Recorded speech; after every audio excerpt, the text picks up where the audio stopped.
Assalamu alaikum students. In this video we will discuss AIOU 1430 Business Statistics important questions. सबसे पहले बात कर लेते हैं important chapters के ऊपर। तो फर्स्ट जो चैप्टर हमारे लिए बहुत इंपॉर्टेंट है वो है फर्स्ट चैप्टर, सेकंड, थर्ड, 6 और 7। चैप्टर 1 जो है वो थ्योरी बेस है। इसमें जो सबसे फर्स्ट क्वेश्चन हमने करना है वो है define data and explain the types of data. इसमें अपने डेटा की डेफिनेशन सबसे पहले करनी है, फिर प्राइमरी डेटा की डेफिनेशन और उसके बाद उसके सोर्सेज बयान करने हैं। और भी प्राइमरी और सेकेंडरी दो टाइप्स होती हैं डेटा की, तो सेकेंडरी के भी आपने सारी एक्सप्लेनेशन देनी है। नेक्स्ट जो क्वेश्चन हमारे पास इंपॉर्टेंट है वो है explain parameter and statics. Parameter और स्टैटिक्स की डेफिनेशन करनी है और कभी कभी एक्सप्लेन की जगह पर डिफरेंशिएट का वर्ड आता है कि पैरामीटर और स्टैटिक्स में फ़र्क करें। तो पैरामीटर की डेफिनेशन करनी है और इसके अलावा स्टैटिक्स की आपने तैयारी करनी है। स्टैटिक्स क्या होता है इसकी वजाहत करनी है। नेक्स्ट जो क्वेश्चन हमारे लिए इंपॉर्टेंट है, what is the importance of statics in various disciplines and explain.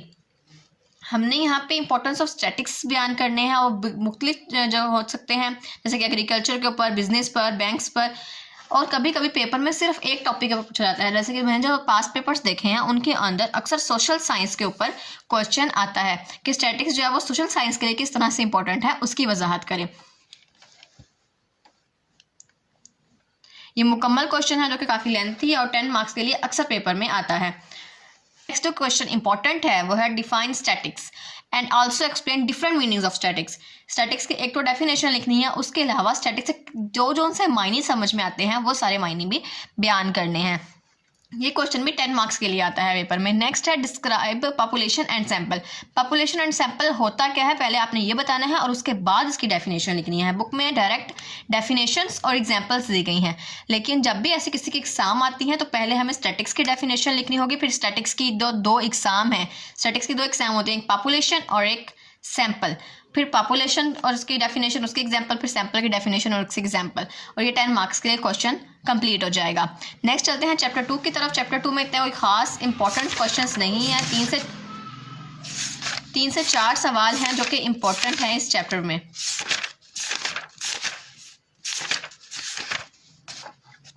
सबसे पहले हमने एक सवाल इसके अंदर तैयार करना है, वो है define histogram and also right advantages. Histogram की डेफिनेशन लिखनी है, हिस्टोग्राम होती क्या है और उसके एडवांटेजेस लिखने हैं। इसके अलावा इसी सवाल में ही आता है अक्सर सवाल पॉलीगॉन और कर्व की डेफिनेशन का, कि फ्रीक्वेंसी पॉलीगॉन क्या होती है, फ्रीक्वेंसी कर्व क्या होती है, इसकी भी डेफिनेशन आपने इसी में ही ऐड करनी होती है। तो ये एक क्वेश्चन तो लॉन्ग क्वेश्चन ये हो गया हमारे पास। सेकेंड लॉन्ग क्वेश्चन हमारे पास है ये वाला, डिफाइन फ्रीक्वेंसी हिस्टोग्राम। हिस्टोग्राम की डेफिनेशन लिखें। Draw a histogram for the following frequency distribution given the steps involve. जो स्टेप्स हमें बताए गए हैं उसके मुताबिक हमने हिस्टोग्राम बनानी है और ये वाला हमारे पास जो है वो क्वेश्चन है। इस क्वेश्चन के जरिए हिस्टोग्राम बनानी है। ये वाला क्वेश्चन यहाँ पे कंप्लीट जो है वो सॉल्व भी हुआ है, आप यहाँ से भी तैयारी कर सकते हैं। इसके अलावा एक सवाल आता है पेपर में, इसी चैप्टर में से होता है लेकिन इस बुक में उसका आंसर मौजूद नहीं है। वो यही सवाल है कि हम हिस्टोग्राम किस तरीके से बनाते हैं, उसके स्टेप्स लिखने हैं आपने। तो आप जब हिस्टोग्राम बनाने की तैयारी करेंगे तो सिंपल स्टेप्स तो आपको मालूम होंगे, तो उस स्टेप्स को आपने पेपर में लिख देना है। और अगर आप तैयारी करना चाहते हैं तो मैं इस वीडियो के लास्ट में पिक्चर जो है उस सवाल के आंसर की वो अपलोड कर दूंगी, तो वो आप वहाँ से भी याद कर सकते हैं। बस इसमें से इतना ही करना है। चैप्टर नंबर 3 की तरफ चलते हैं। चैप्टर नंबर 3 बहुत इंपॉर्टेंट है। चैप्टर नंबर 3 से 40 से 60 मार्क्स तक का पेपर आता है।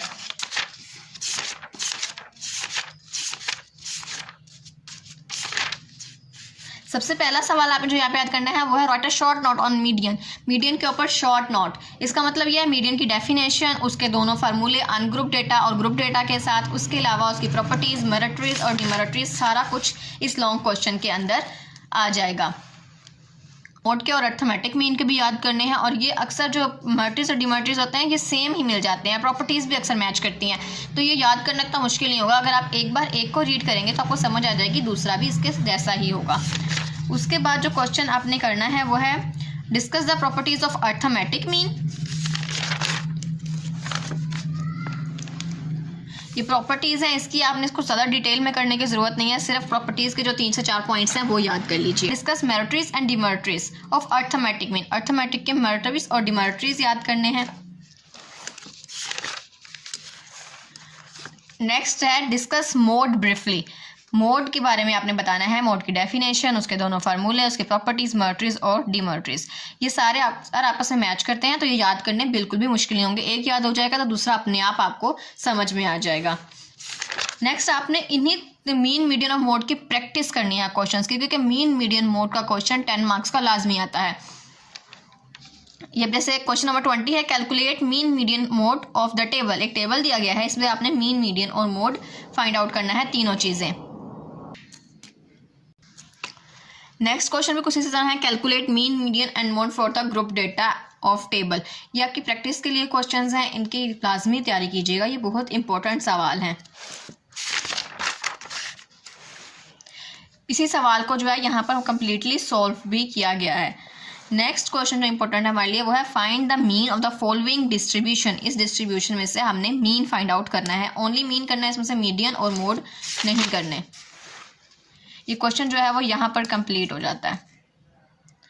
नेक्स्ट आपने जो इम्पोर्टेंट क्वेश्चन करना है वह है question number 35, compute mean median and mode, 6th decile and 74th percentile. Decile क्या होता है? डिसाइल एक ऐसी चीज़ होती है, डिसाइल जैसे क्वार्टाइल होता है ना, क्वार्टाइल किसी भी चीज़ को 4 हिस्सों में तकसीम करता है, ऐसे जो डिसाइल है वो किसी भी चीज़ को 10 हिस्सों में तकसीम करता है, और जो परसेंटाइल है वो 100 हिस्सों में तकसीम करता है।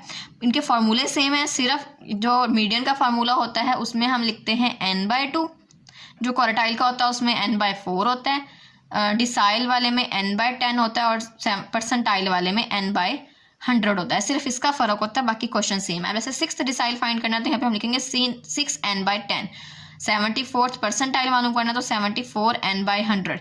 इससे आपको एक जो लाइन है वो मिल जाएगी, वहाँ से आपने बाकी वैल्यूज़ लिख के तो आंसर आसानी से निकल जाएगा। सिर्फ फार्मूले याद करने होंगे, सिर्फ और सिर्फ आपको फार्मूले याद करने होंगे। क्वेश्चन जो है यहाँ पे कम्प्लीटली सॉल्व किया हुआ है।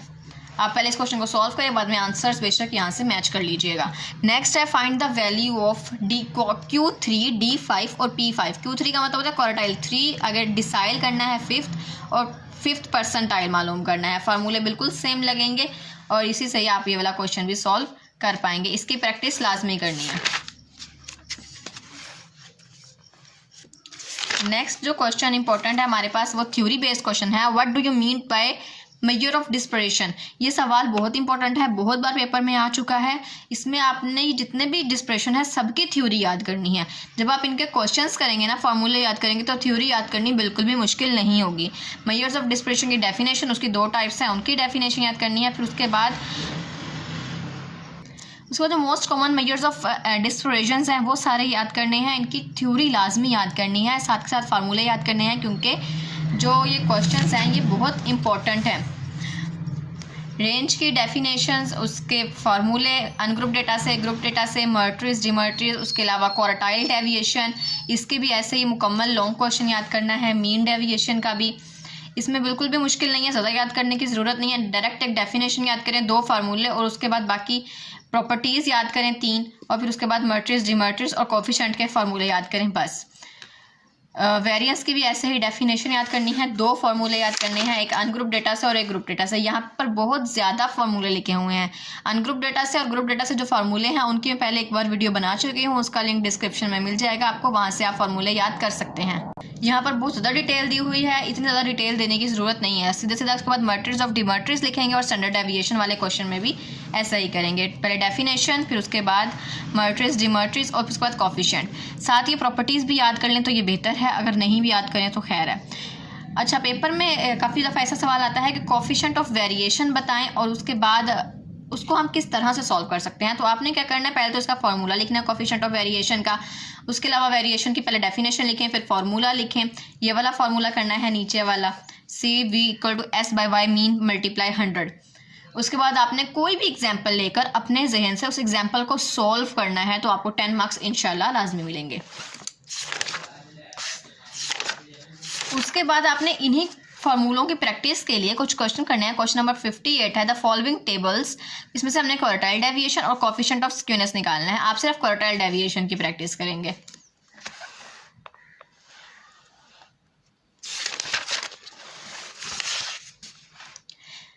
नेक्स्ट सवाल जो इंपॉर्टेंट है वह calculate the mean deviation from mean and mean के ज़रिए हमने मीन डेविएशन निकालना है, उसके अलावा mean coefficient of dispersion and variance for the data, और इसका वेरिएंस निकालना है हमने।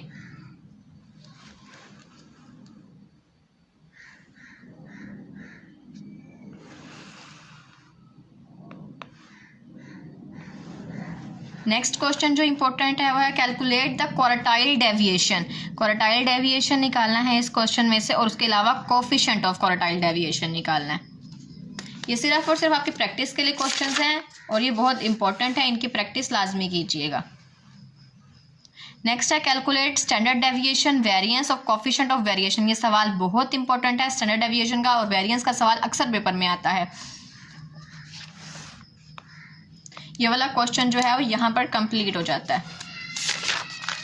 नेक्स्ट आपने इसमें से और सवाल क्वेश्चन नंबर 68 करना है, calculate the mean deviation about median. Median के जरिए मीन डेविएशन निकालना, मीन का यूज नहीं करना।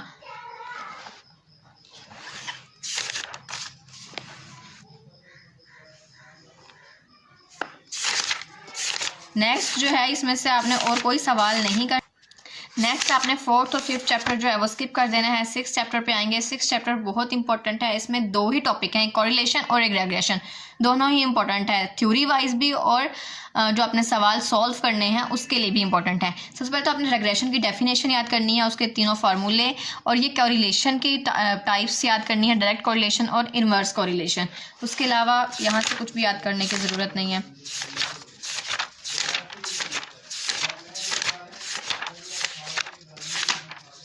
नेक्स्ट हमने याद करना है describe the properties of least square regression line. ये प्रॉपर्टीज बहुत इंपॉर्टेंट है और आपने यहाँ से ये वाली प्रॉपर्टीज याद करनी है।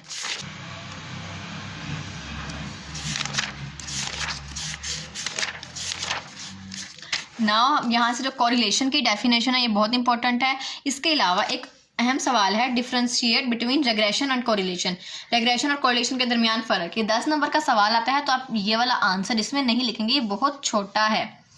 आपकी जो बुक है उसमें जो रेग्रेशन के बारे में मालूमात दी गई है, कोरिलेशन के बारे में मालूमात दी गई है, उसको लिखें ताकि जो सवाल है थोड़ा लेंथी लगे, 10 नंबर का सवाल लगना चाहिए। और दूसरी बात ये, जब आप कोरिलेशन वाला लिखेंगे या फिर कोई भी सवाल लिखेंगे तो एग्जाम्पल्स जो हैं वो लाजमी देनी है। जैसे फॉर एग्जांपल अगर आपने कोरिलेशन का सवाल आया है पेपर में तो कोरिलेशन की आपने डेफिनेशन लिखी, उसके बाद कोरिलेशन के फार्मूले लिखे और उसकी टाइप्स लिखी, डायरेक्ट कोरिलेशन और इन्वर्स कोरिलेशन। इसके अलावा जो टाइप्स लिखी हैं उसकी एग्जाम भी, उसकी जो हमारे पास मिसाल होती है वो भी देनी है। जैसे कि डायरेक्ट कोरिलेशन की मिसाल होगी, डायरेक्ट कोरिलेशन ऐसी कोरिलेशन होती है जिसमें एरो जो है वो दोनों साइड पर मूव करे। फॉर एग्जांपल दोनों जो एरो है वो दोनों एक ही साइड पर मूव करें। फॉर एग्जांपल जैसे कि रेनफॉल और फील्ड, अगर बारिश ज़्यादा होगी तो खेत भी ज़्यादा होगा। इसके अलावा हार्डवर्क और सक्सेस, जितनी अच्छी हार्डवर्क होगी उतनी जल्दी सक्सेस मिलेगी, ठीक है। और जो इन्वर्स होगा उसका जो मिसाल होगी हमारे पास वो ये होगी कि उसकी जो मिसाल है वो इस तरीके से दी जाएगी कि जैसे वेट और हाइट, वेट के बढ़ने से हाइट बढ़ती है तो ये इन्वर्स होगा, ये उल्टा होगा। कभी कभी वेट बढ़ने से हाइट जो है वो कम होती है, कभी हाइट बढ़ने से वेट कम हो जाता है, वगैरह वगैरह। तो इस तरीके से जो एग्जांपल्स हैं वो क्वेश्चंस की लाजमी देनी है, 7 फार्मूले, और ये बात भी लाजमी बतानी है कि कौन सी वाली चीज़ को किससे डिनोट किया जाता है। फॉर एग्जाम्पल कोरिलेशन को आर से, मीन है उसको वाई बार से, मीडियन है उसको वाई मद्दा से, मोड है उसको वाई के ऊपर ये टोपी सी बनती है इससे। इस तरीके से हर किसी का बताना है कि कौन से वाला जो हमारे पास सवाल है वो किस तरीके से शो किया जाता है, उसको किस चीज़ से डिनोट किया जाता है। इस तरीके से आप सवाल लिखेंगे तो इंशाल्लाह अच्छे मार्क्स मिलेंगे। नेक्स्ट हमने जो इम्पोर्टेंट क्वेश्चंस करने हैं इस सवाल में से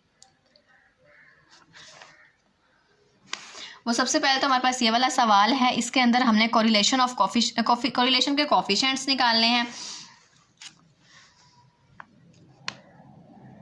उसके बाद नेक्स्ट क्वेश्चन है, ये प्रैक्टिस के लिए सारे क्वेश्चन हैं, सैंपल ऑफ कोरिलेशन। नेक्स्ट सवाल है, इसमें भी हमने correlation of coefficient he find out करना है। इसके अलावा कभी कभी पेपर में कुछ इस तरह के सवाल आते हैं क्वेश्चन नंबर 25 के जैसे कि वैल्यूज़ जो है वो हमें दे दी जाती हैं और हमने सिर्फ और सिर्फ उसको फॉर्मूले में पुट करना है और आंसर आ जाएगा। तो इस तरह के सवालों की प्रैक्टिस भी एक बार लाजमी कीजिएगा।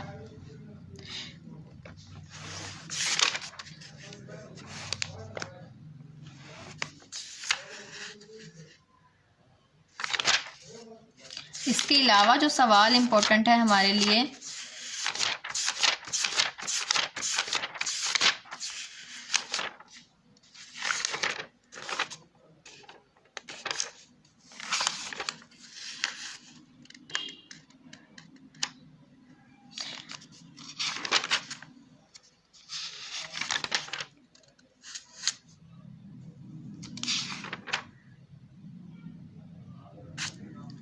इसके अलावा क्वेश्चन नंबर 43 है, given the following data, data मालूम है, इसके जरिए हमने रिग्रेशन लाइन फाइंड आउट करनी है।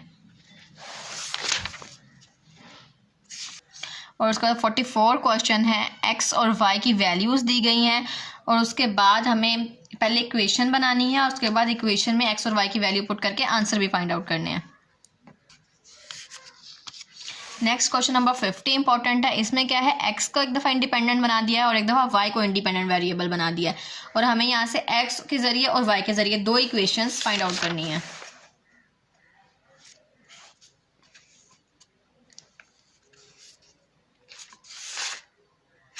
लास्ट क्वेश्चन है the correlation coefficient between two variables. Variables की हमें वैल्यूज़ दे दी गई हैं, सिर्फ उसको फार्मूले में पुट करके आंसर्स फाइंड आउट करने हैं।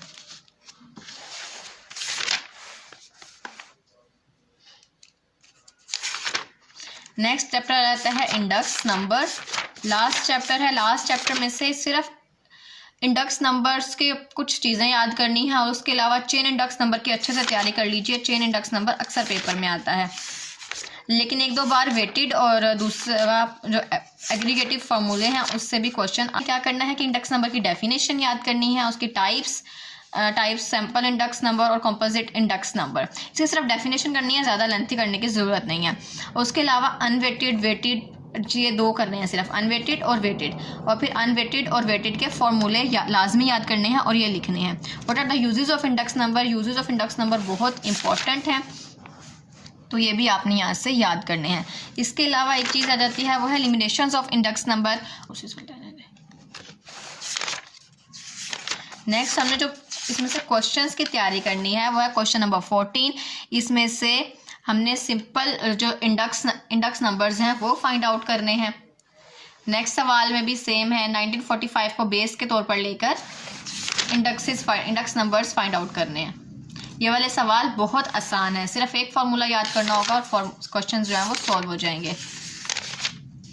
नेक्स्ट क्वेश्चन नंबर 22, ये सवाल बहुत इंपॉर्टेंट है, 1981 को बेस के तौर पर लेकर क्वेश्चन को सॉल्व करना है और साथ साथ मीडियन भी निकालना है। उसके अलावा क्वेश्चन नंबर 23, ये बहुत इंपॉर्टेंट है, पहले पेपर में आ चुका है, ज्योमेट्रिक मीन के जरिए चेन इंडेक्स मालूम करनी है। और क्वेश्चन नंबर 25, इसमें भी 1945 को बेस के तौर पर लेकर चेन मालूम करनी है, चेन इंडिकेस। उसके अलावा क्वेश्चन नंबर 27 है, जिसमें वेटेड के जरिए क्वेश्चन को सॉल्व किया गया है और ये सवाल सॉल्व करना ज़्यादा मुश्किल नहीं है, सिर्फ आप फॉर्मूले को याद करें। उसके बाद Pn को जो है वो Q0 से मल्टीप्लाई करेंगे, उसके बाद P0 को Q0 से मल्टीप्लाई करेंगे, प्लस करेंगे और हमारे पास डिवाइड करने से आंसर आ जाएगा। सिर्फ फॉर्मूला याद करना ज़रूरी है। आगे फिशर के तरीके से भी एक क्वेश्चन दिया गया है, वो भी लाजमी एक बार तैयार कीजिएगा।